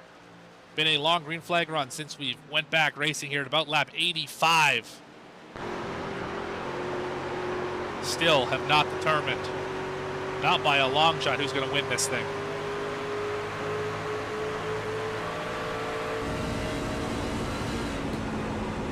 Cochran's inboard, or on board I should say, in car. We get a good run through the center. A little too much speed through the center. Hurts the exit.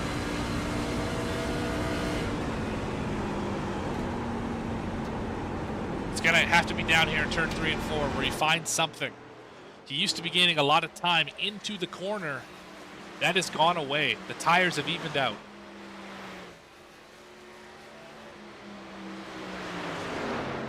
Slowly but surely, we are catching more lap traffic. John Ullman is just off of, just into turn number 3 now. Your leaders also into 3. You can't quite see him at this vantage point, but you can see him as they wind off the corner. They're wrecking in front of him. Ullman's in it. Ullman, Hendry, caution is out. This changes the whole game. Everything just changed. The driver on new tires and the last driver on the lead lap get together. Oh boy, this is going to get ugly. They're still not happy with each other.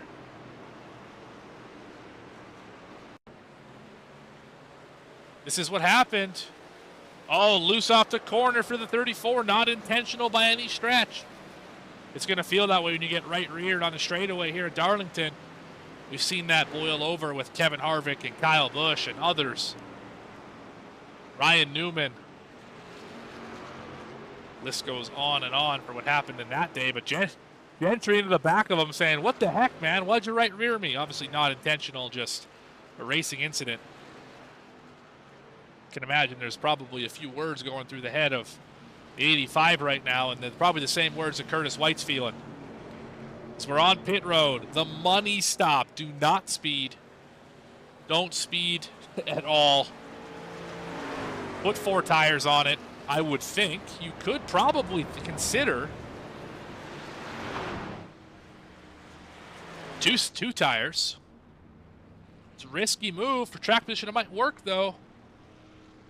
Everyone's going to go 4 tires here. The battles between the 06. Oh, Hinson. It's a good stop. Oh, 84 can't get out of the box. Cochran's going to get it, though. By virtue of being the pole sitter, that saved his bacon. Oh my goodness, this is going to be a battle. We have yet to see, if I'm not mistaken, I don't think anyone has actually passed for the lead under green flag conditions today. I think all of the lead changes have been in the pits. Will that be the final lead change today?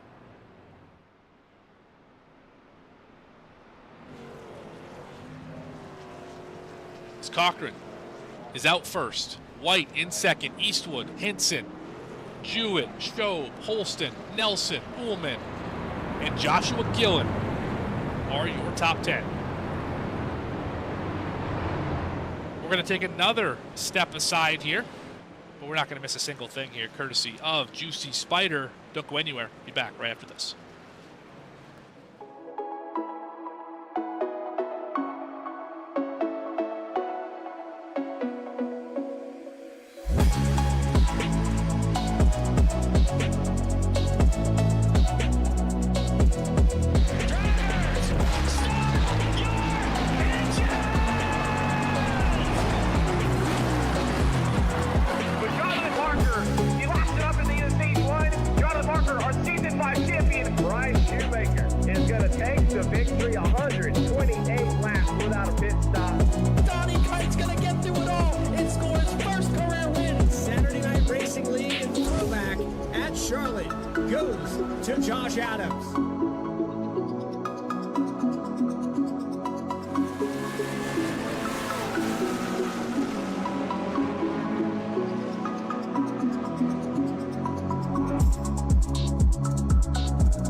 Here on VSPEED, just in time for the choose. What more can you ask for? Darlington Speedway. 10-lap shootout to determine who's going to win. We just had the longest green flag run of the day by a large margin. Almost 50 laps under green. All to come down to the short run speed that we've seen the 84 have so much of. We have yet to see, if I'm not mistaken, a pass for the lead under green. All the passes have happened in the pits. Can Curtis White or Wayne Eastwood, two of the fastest trucks today, get around the fastest truck today? Jacob Cochran, the cream has risen to the top, and I wouldn't look too far away from that 39 machine either. Gavin Hinson, the local guy. That truck's got some speed, too. This thing is anything but over. And into the restart zone out of turn number 4.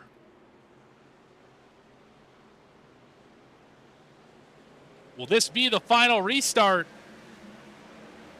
Great jump by the inside. Cochran will clear easily. Here comes Eastwood. He's going to get it as well. Oh, contact for a second. Eastwood sliding. He's around.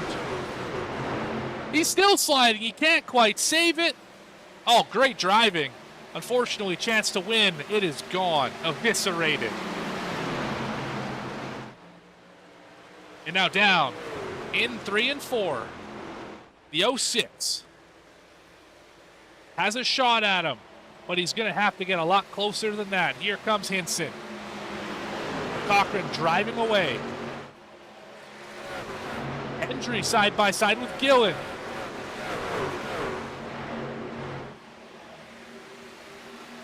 Little wall contact there. Oh, the 27.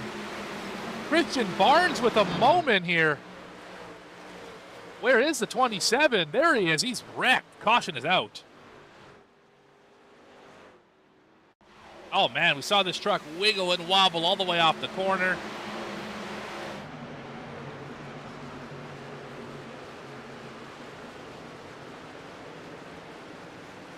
Gets way below the line, a little bit loose, gets a lot of help here from the 29. That's where it all gets sideways on him. Oh, hard into the wall. I don't really understand trying to bump draft someone at Darlington. That's usually not the move, but teach their own, I suppose. Yeah, that 27 has seen better days. Meatball flag, no fast repair used. That is the good news, but he should probably stay in 16th. Hunt is 5 down in 17th. Pollock 6 down in 18th. Andrew Allen, Isaac Brock, Ronnie Foster, Zach White, Stephen Gill, Justin Miller, Michael Wade, and Andy Berry, 19th through 26th, have all left the session with some form of damage. Okay, well, that was a little hors d'oeuvre for what's to come. It's going to be now under 5 laps until we determine who is going to win this race. In regulation, I should say. We could see overtime. Everyone has more than enough fuel in the tank. That is not a problem. The question is, you have the patience for overtime. That's what it's really going to take here, is the ability to not overdrive this car more than it can handle. You can handle a little bit of overdriving. You can lean on it a little bit, but I've been saying it all day. This is not a racetrack you want to flirt with danger on. You want to be safe, reliable. That's what's fast here at Darlington. The 84 has shown it well. Curtis White has also had those moments. And Gavin Hinson has had a fairly flawless race for running in 3rd most of the day. Here comes the choose. Everyone fans out high or low, making it obvious for race control where they want to be lined up.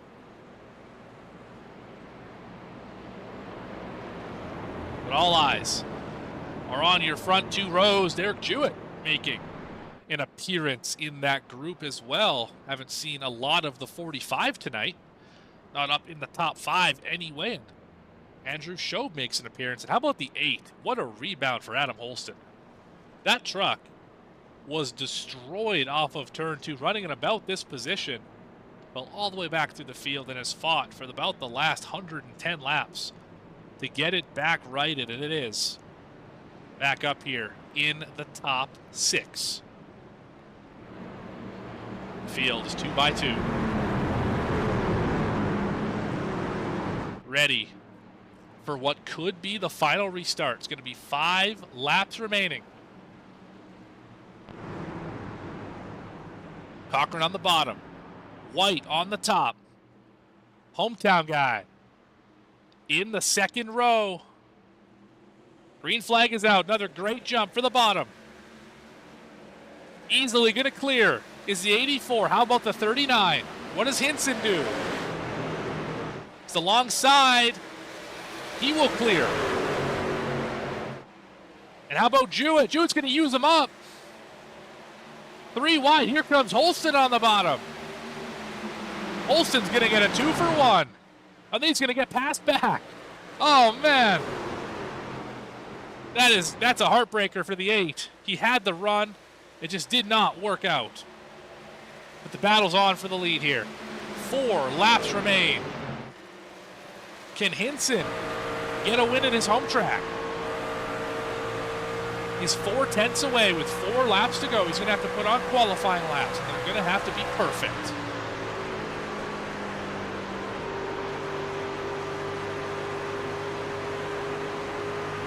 You can see the gap on the left side of your screen. That time by, Hinson was faster. This is where you pull out all the stops, every trick that you know about. You use it right here. A little slower that time by. He gains a lot of time into the corner, but that gap gets stretched through the center. He gets a little bit back off the corner, but that time by, he was about a tenth slower, so all that time he gained is gone now. 2 laps remain. Will it stay green? A little further back, Brad Nelson trying to chase down Hendry. That's the battle for 8th. Holston's off the fence again. Christian Barnes trying to make a move on Espy. And I believe the white flag is out for Jacob Cochran. 1 lap away from sweeping the night. Won both stages. is going to come around to try and lead lap number 61 of the day. The most laps led.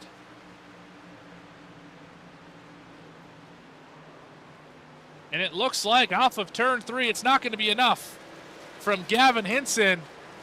And Jacob Cochran is going to win in Darlington.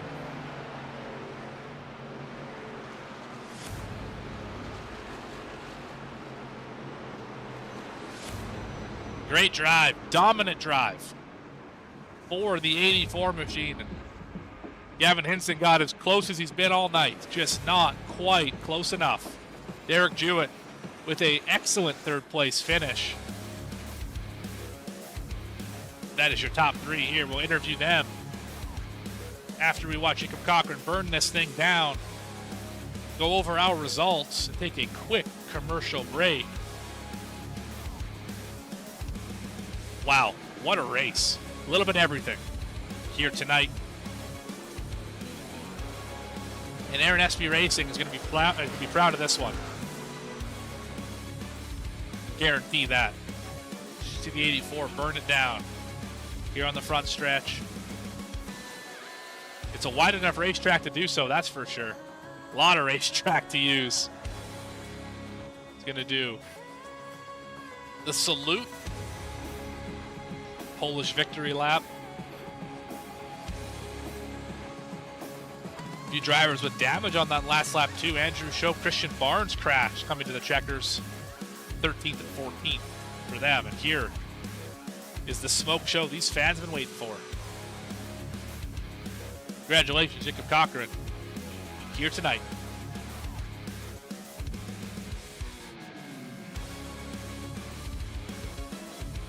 We're going to take a quick step aside. You've been watching the Mystic Racing League, the Black Diamond Designs Truck Series.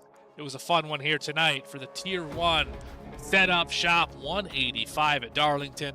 We're going to be back right after this with the post show. Don't go anywhere.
Racing isn't easy, but experiencing it is. iRacing puts you in the driver's seat with the industry's leading sim racing game. Drive on laser scan replicas of the greatest racing circuits from around the world. Go head-to-head against other drivers chosen by skill-based matchmaking to ensure competitive racing at every level.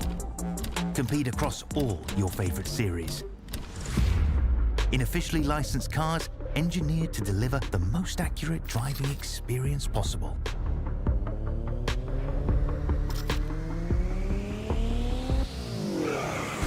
Join a race or host your own with players from across the globe. Race against the computer or in a league with friends. Feel the thrill behind the wheel. Visit iRacing.com.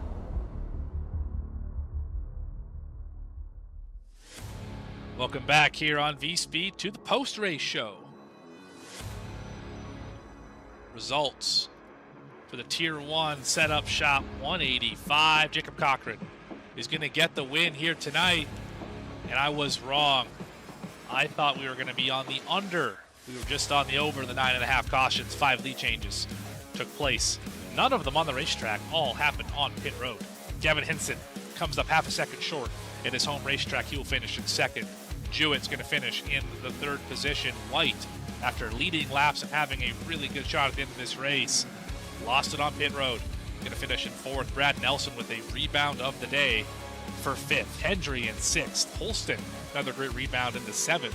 Woolman in 8th. Aaron Tucker the 3rd. A quiet day, finishes in 9th. Aaron Espy was really a non-factor today. He finishes in the 10th position. 11th belongs to Joshua Gillen, who was in the wall more than once tonight.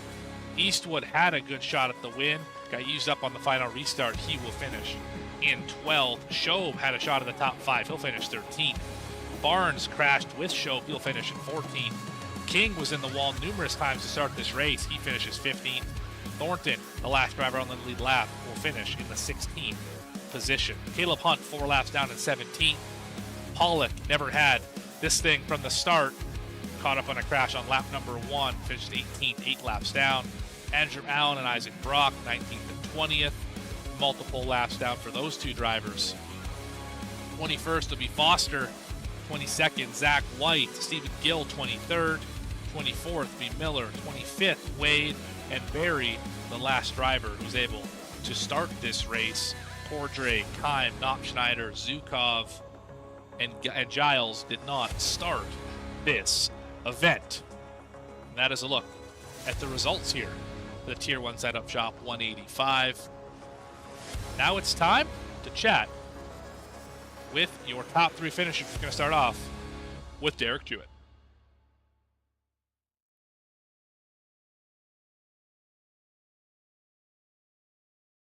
Derek Jewett, Morgan up in the booth, you got a copy.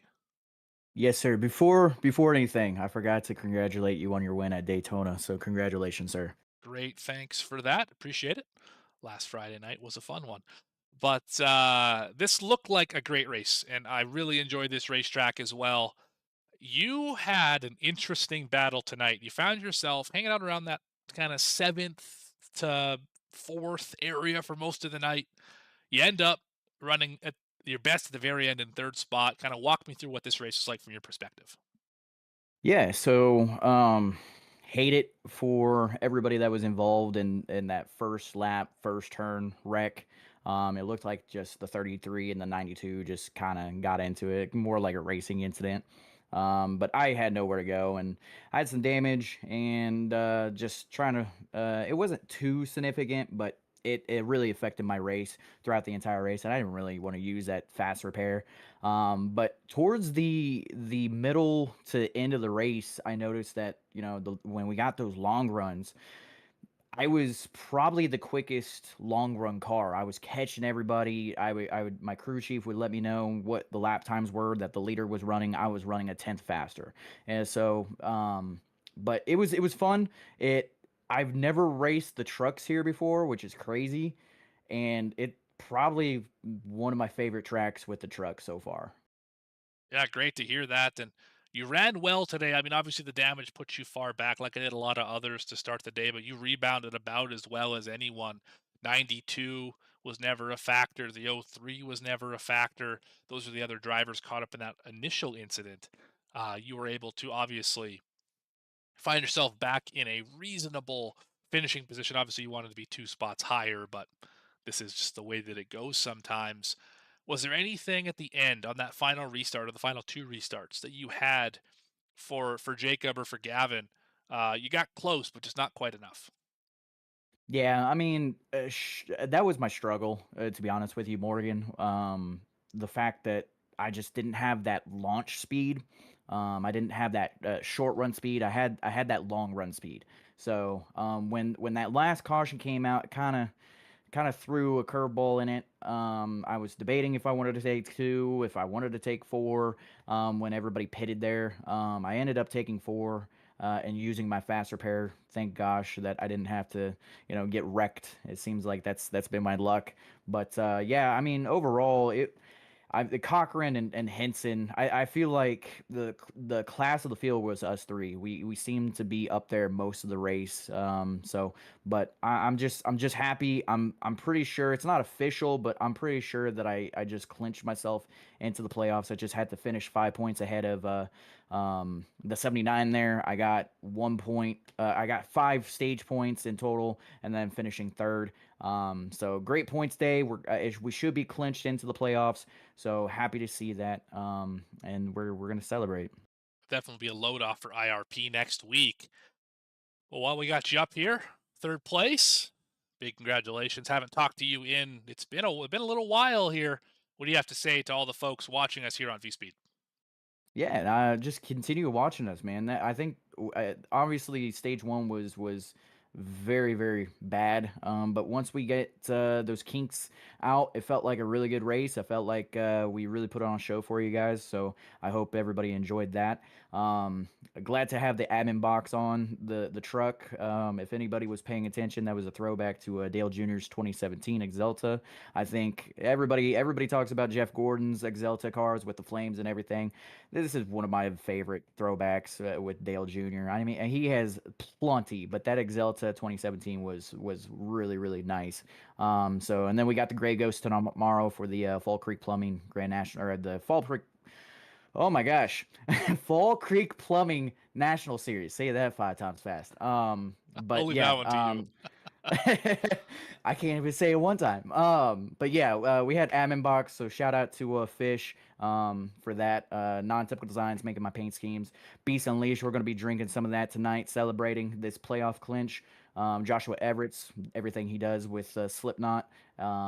And then if any CHGO, just amazing group talking Chicago sports. So and shout out to them. They bought me a cake for my Daytona win last week in the national series. So I'm gonna eat that tonight too with my Beast Unleashed. Well, hey, I should probably get a cake too then for last week, right? I kid, I Come kid. on, come on, Oliver. I kid. Congratulations, Derek. Third place finish tonight. Well deserved. And we'll see you next week, I believe, IRP. Yes, sir. Thank you again. We'll see you next week, Morgan. You bet. See you then. That's your third place finisher tonight, Derek Jewett. Gonna go one step up the podium to the hometown driver, Gavin Hinson. Morgan up in the VSPEED booth. You got a copy? I do, Morgan. Well, you told me before this thing even started. You messaged me this afternoon. Said keep that camera on me. It's a hometown race, and you definitely did not have to work too hard to get that camera on you. One of the fastest trucks all night. You kind of started a little further back than you probably expected in ninth position, but from the drop of that green flag, you went forward. Talk me through it. How was this race from the driver's seat to the 39? Well, Morgan, I just stuck to what I learned about the track in practice and in qualifying. And I love this track. It's my favorite track. And just getting into a rhythm. That's the key. Just getting into a rhythm. And I got into a rhythm. And it's really hard to pass. It's so hard to pass here, but I started picking some guys off and got to the front. And I tried to stay there. And I think at the start of stage 3, I had a little bit of damage, and it kind of set me back. So I had to drive through the field, and I think I drove up to fourth, and I was going to make it on fuel. So I was looking good to make it on fuel. I don't know about a couple of the guys in the top 3, but you know, I was really proud that I worked my way up to that position, and just the restart there at the end. I don't know what I could have done differently. Um, Jacob's good. He's good in this truck. He's good here. Um, I don't know. I gave it all I had. Yeah, understood. I mean, that 84 was really bulletproof all night. I mean, he didn't put a wheel wrong. He got a little bit loose off a time or two, but I mean, really, it was so hard to pass tonight. This might surprise you. There were 5 lead changes. 0 of them happened on the racetrack. Every one of those lead changes was either under caution or on pit road. So it was so hard to pass that driver in clean air. You got close. You were within half a second, a little over half a second away. I mean, second is a good finish here at Darlington where you race the racetrack. Is that your mindset, or are you disappointed that you weren't one spot higher? Well, I want to win this race. I want to win tomorrow. I want to win the Southern 500. I want to win at this track, but I was telling Jacob before I came into here. I had a time of my life. Just once I got in a rhythm, I felt like I was flying around the track. I mean, this is a track I go to every year for the Southern 500, and I was having fun. I felt good, and second sucks, but I'm proud that I was running good and I got a good finish. Very proud of it, and hopefully tomorrow I can do one better, one position better. That's the goal anyway. But it was so much fun tonight. Yeah, it looked fun. You were bad fast tonight, and while we have a minute, before you say what you got to say to the people watching us here on VSpeed, tell me a little bit about this throwback.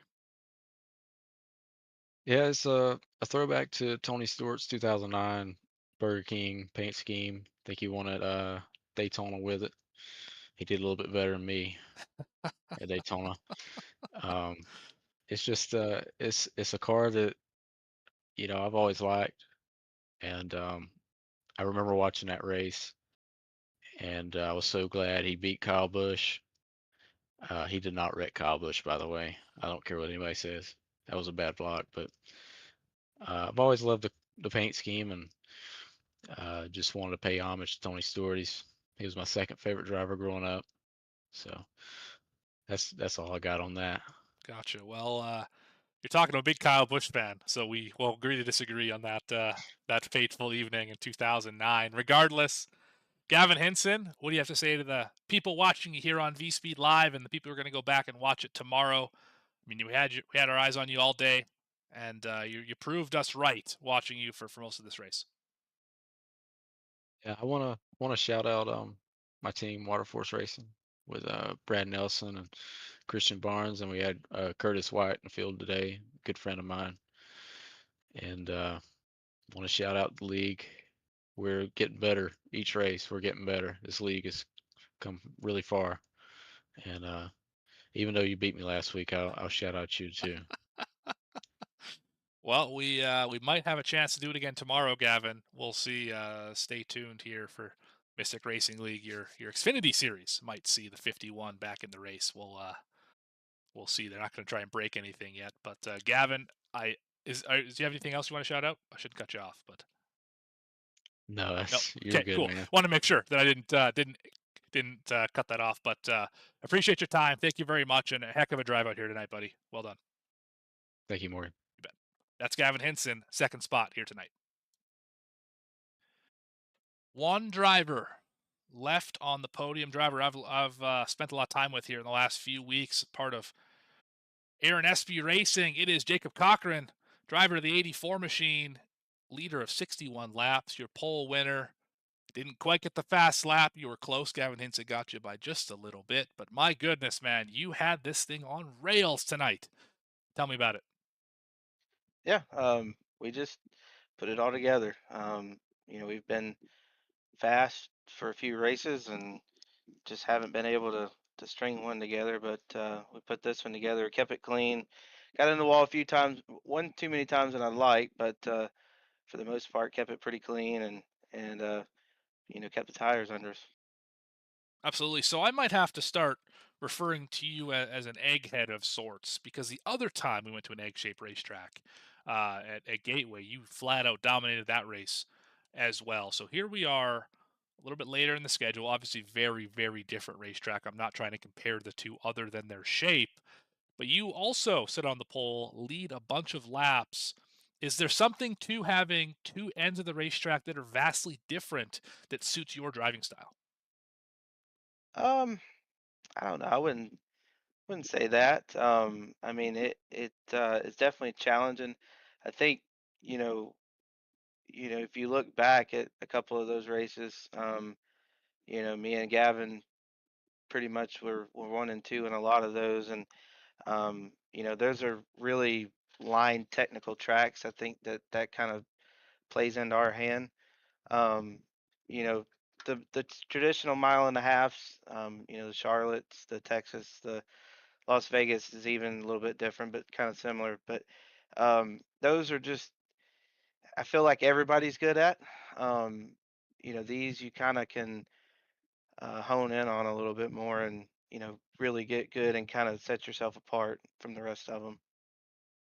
Absolutely. Well, you did that tonight. I mean, you never got passed for the lead. I'll say that as nobody did. Only on pit road was there ever a pass for the lead. I mean, you were second trying to chase down the 74. You were second trying to chase down the 06. You were the leader getting chased down by the 39 in the 06. I mean, how what's it like, because you were on both sides of it. What are the differences between defending the lead and trying to attack for the lead here at this racetrack? Yeah, I felt like obviously defending is where you want to be. You can really kind of manage your tires better, and just really kind of hold off anything that's behind you. Stage one was kind of that way. The 74 was behind me that pretty much that whole run, and that's kind of what I was trying to do, was just see how far I needed to push it while keeping him a pretty good distance back. um, Trying to go get them in front of you is definitely challenging. When even really with the 74 and the 06, by the time I got there, my tires were gone and I'm in their dirty air, and I just couldn't get a run to get around them. And then at that point, you're banking on them making a mistake, or opening the door for you to get around them. I mean, 1 and 2 is just so tight. You're risking it big time making any kind of move there. 3 and 4, I felt like was our better place to make that move. You just had to wrap that bottom as good as you could and try to get the run off to get that spot. But passing was harder than here than I think anywhere that we've been. So it's you definitely want to get out front and stay out front. Big key to the race was that last caution where we pitted. I came in second and came off as the leader, and that really truly I think won the race for us. Coming out second, having to start either behind the leader on the second row or on the top would have killed us, and then you're in that same battle of trying to get around them again. So that was a huge deal. With that last caution. Absolutely, it all worked out for you here this evening with the strategy the way that it did. The pit stop, obviously that first pit box probably ended up winning you this race. So you can thank that quick qualifying time for winning you this one here. And before I ask you what if you want to say anything for all the people watching at VSP, tell me a little bit about this throwback scheme. Yeah. So the 84, obviously, if nobody knows, it's the Dick Trickle throwback. Probably one of the best short track racers of all time. Um, you know, just thought it would be cool. We were the number the 84 the whole season, and um, that was the first one that came to mind. So, but couldn't have honored it anybody better in my opinion. You know, late great Dick Trickle. Yeah, old school paint scheme for an old school driver at an old school racetrack. You can't really do much better than that. And while we got you up here, it is customary for us here at VSPEED, as you well know, to have the winner and all the top three say something back to the fans who are watching, the other drivers, anyone else who may stumble across this here on YouTube. Maybe the algorithm help us out this time. What do you have to say to all those people? Hope it was a good show. Thanks for watching, and want to shout out you, Morgan, and the V Speed booth. For always doing a great broadcast, and obviously shout out to my team, AER Racing, Aaron SB Racing. Couldn't have done it without them, and they uh, they push us to get better and better every week. So we're looking forward to the playoffs here in a few weeks, and hopefully can make a run at it. Absolutely. Got IRP standing in your way, but good luck setting up for that playoff run when we get there in just a couple weeks' time. That is your winner tonight, Jacob Cochran in the 84 machine. Congratulations, good sir, and thank you for your time. Yes, sir. Thank you. Have a good night. You bet, you as well. All right. Well, that is going to wrap it up here for the Mystic Racing League and their Black Diamond Designs Truck Series. It was a fun one tonight. Caution plague to start, really strung out green at the end, and then it came down to a shootout. What better And a racetrack like Darlington for the Tier 1 setup shop 185 was a thriller. Lots to talk about. Lot of great racing throughout this field. And if you like what you saw, or maybe you didn't and you want me to do better next time, let me know by liking the video, subscribing to the channel. Send me, put some comments in the chat next time. Let's be engaged with the chat. But appreciate everyone for watching. Appreciate all the drivers, Mystic Racing League, and all the admins: Alex Pollock, Brandon Willard, Harold Tucker III, John Ullman, Christian Barnes, Jared Knopfschneider, Reggie Kime, among others, who make this thing go around. I want to thank the drivers, as I mentioned. I want to thank everyone at VSPEED for allowing me the opportunity to bring you these shows. Bradley Cooper, Eddie Smith, Adam Baker, Logan Threlkeld, all of the other producers and commentators that make this thing happen. Juicy Spider Studios providing us with assets, among many others behind the scenes that make this thing go round. It's been a lot of fun. I was your lead producer tonight, Morgan Cook. If you haven't, make sure to like that video, subscribe to the channel, and we'll see you next time here on VSPEED. See you then.